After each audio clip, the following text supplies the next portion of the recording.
Niels Guldborg, målmand, er kommet til os fra Aarhus håndbold, eller AGF. Det er med det med Niels, at han har spillet deroppe et par år, hvor han ikke har trænet helt så meget, som vi gør her i Vejle i dag. Niels kommer oprindeligt fra Skanderborg, hvor han har stået første division deroppe før. Skiftet så til Aarhus og trænet knap så meget.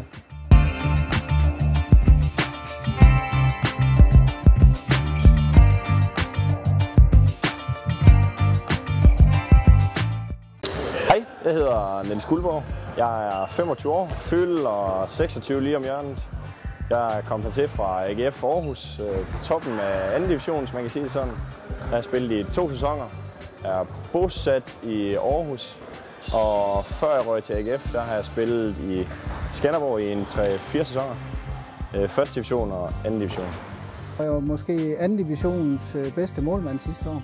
Og derfor, da vi stod og manglede målmand, jamen, så besluttede vi os for, at han skulle have chancen på lidt højere niveau. Og han har grebet den til fulde, står rigtig, rigtig fint og træner rigtig godt, meget entusiastisk. I AGF spillede jeg sammen med Niels Guldborg.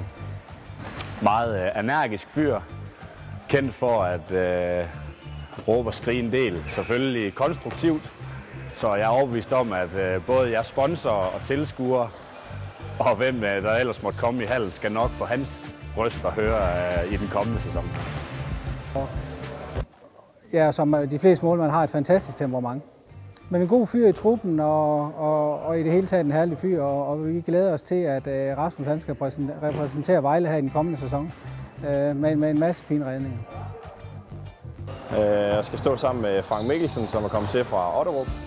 Det glæder jeg mig utrolig meget til. Vi ser ud til at kunne supplere hinanden utrolig godt, og forhåbentlig er med til at være en sikker skanse for holdet.